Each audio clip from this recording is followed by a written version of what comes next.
So a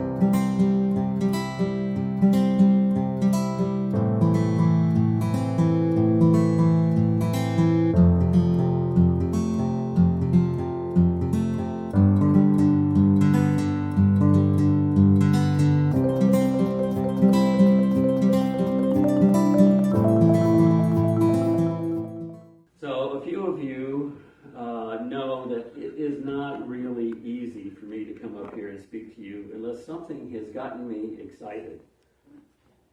And we're going to talk about beginner's mind today. For those who are visual, I don't need the words. You can see it right here. That's what we're going to talk about. So adopting a beginner's mind was something that came in my daily email many months ago from my favorite Catholic, Father Richard Rohr. Richard Rohr is a bit of a rogue Catholic.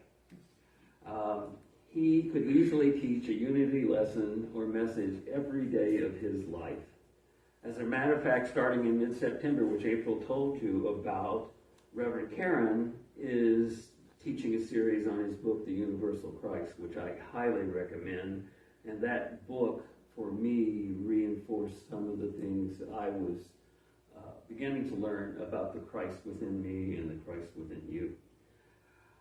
So when Richard Rohr began to talk about beginner's mind, I decided that I needed to do a deep dive and discover what truth I found in developing or adopting a beginner's mind. So the term beginner's mind doesn't actually show up in the Bible, but is a term that's widely used in the Christian religion and, quite frankly, in most other spiritual religious organizations. As far as I can tell, the term originated in Japan in the 13th century. The Japanese term is Shoshin, which is the concept from Zen Buddhism, meaning a beginner's mind. Sho is initial or beginning, Shin is mind. It refers to having an attitude of openness, eagerness, and lack of preconceptions when studying. Openness and eagerness, our daily word's a great match for this today. There was no planning there. We are talking about excitement. Even at an advanced level, just as a beginner would, this term is usually used in the study of Zen Buddhism and Japanese martial arts, and was popularized outside of Japan by Shunryu Suzuki's 1970 book, Zen Mind, Beginner's Mind.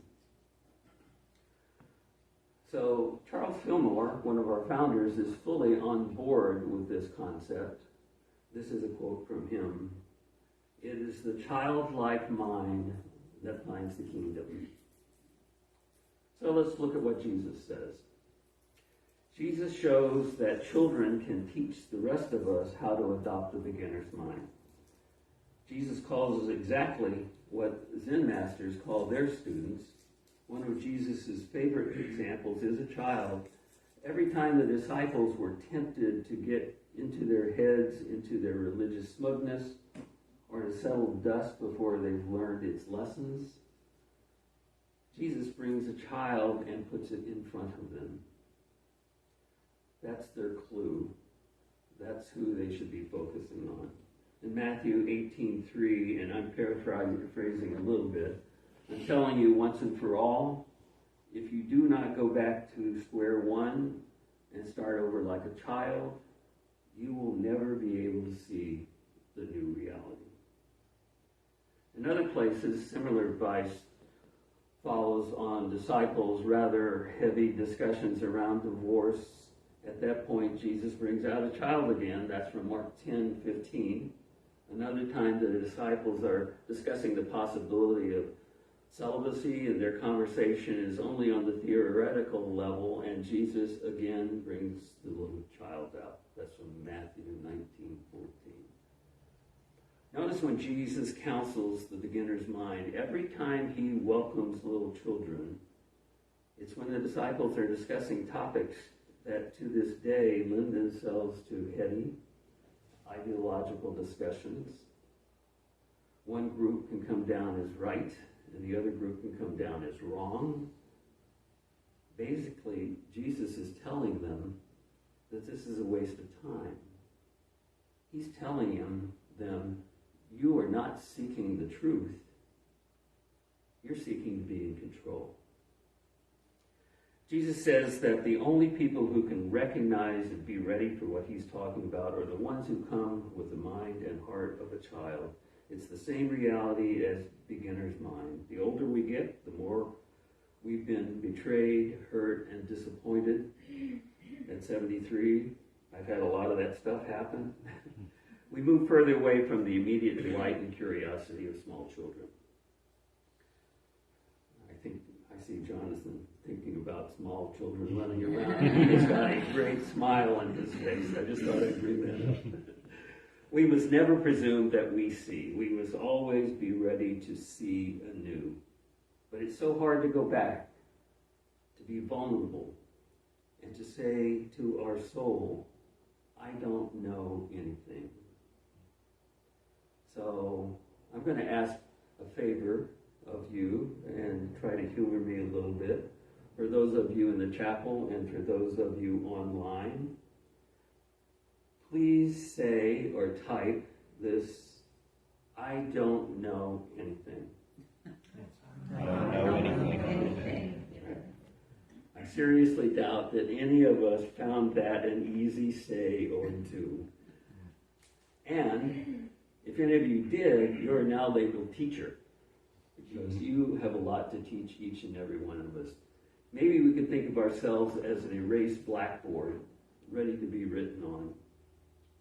By and large, what blocks spiritual teaching and assumption is that we already know or that we don't need to know.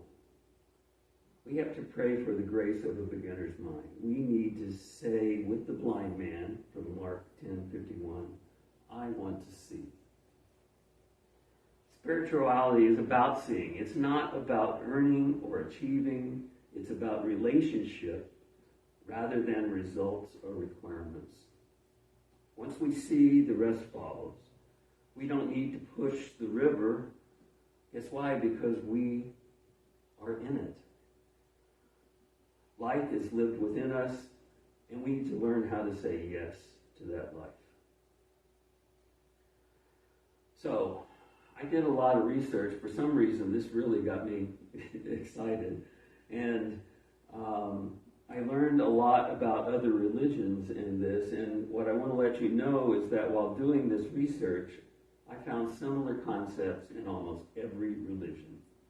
Just like the concept of love is found in almost all religions, so is some form of the beginner's mind. I would love to tell you about these today, but I thought some of you might need time for lunch. So, but remember how Karen told us that on Saturday she always sat down with her lesson and said what else needs to be said? Well, on Saturday I sat down with my lesson till almost 9 o'clock at night. Mine was a little different, similar but different, in that I said, what doesn't need to be said today? But just know that this is not just a Christian thing. This is pretty common, and I was pretty surprised by finding it in all those places. So drawing on the teachings from the Cloud of Unknowing, which is a 14th century text on contemplative prayer that describes the necessity of a beginner's mind, the author of the Cloud of Unknowing is always saying that you've got to balance your knowing with a willingness not to know. The mind itself, the brain itself, is incapable of wisdom. And I want to personally add that there is a big difference between wisdom and knowledge. It is only at an experiential level of existence that we know something, but that knowing is not subject to telling. And I think that's why we don't like it. It gives us no ego rewards. We can't prove it. We can't measure it. We can't convince anyone else that we're right. So here's another really big surprise when I was doing research. This group popped up probably more than the spiritual and religious folks did. And I have a lot of my creatives in the room that I'm very fond of, and I'm glad that you're here.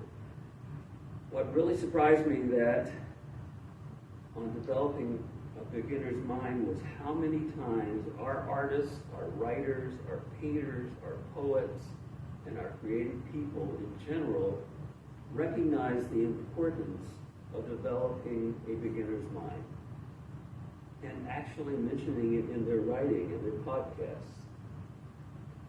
They are way too many to mention today, but I'll mention a few and suggest that these folks might be our teachers, both in the process of creating their art and also in the end result of their art, which makes it easy for us to see the awe and the wonder that they brought to us. If you've ever been in an art gallery, perhaps instead, the next time you're in an art gallery, perhaps an interesting thing to do would be not to look at the art, but look at the people and how they're processing that art. The awe and wonder thing is happening for them, and the rest of the world is behind them, and they are open to whatever they might see in that art. That's how we should be processing our spiritual life all the time. So thank you, creative folks in the room. There are a bunch in here. I'm glad you're part of this and keep teaching us. So here's a few things I found. Alan Watts,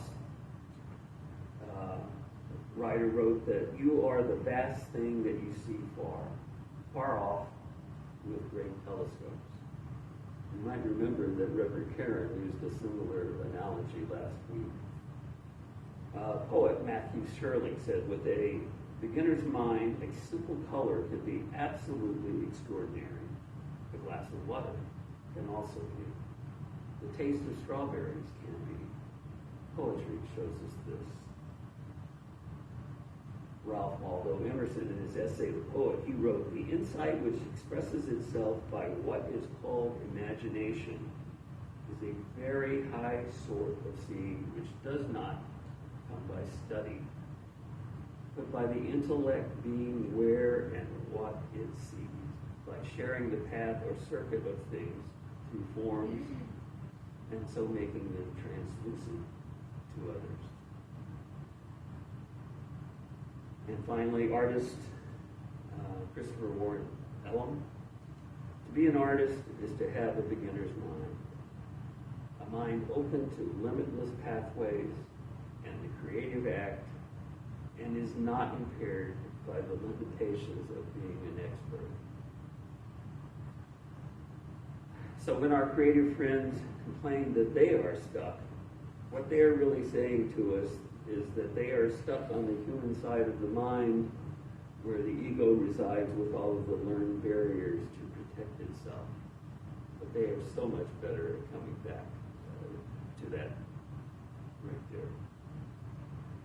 So I want to talk about present as a child, and through Father Richard Rohr describes how a beginner's mind opens us to awe, wonder, and true presence with God and others. He wants to sum it up and describe it in this way. Beginner's mind is a readiness to always be in awe, to always be excited. We see it in children and the people who don't filter everything through the brain. Beginner's mind is one's mind before the hurts of life have made us cautious and self-protective. We can still be excited. We can still be in awe. We can still expect tomorrow to be different than today. Mostly a beginner's mind is someone who's not in their mind yet, and that's freedom. They can still experience naked being apart from filtering it through mental categories. That's what it comes down to. And I think these people are capable of what Catholics would call, remember Father Richard Rohr, real presence. Presence can't be defined. Presence can only be experienced. We try to define the Eucharist, how Jesus was in the bread and in the wine, and we divided churches over these mental categories. That discussion has been right here in this room, and we've talked about that. But the only people who can experience real presence are those who are vulnerable and don't have any ego boundaries to defend. And personally, I would like to add the word faith. So what are our next steps?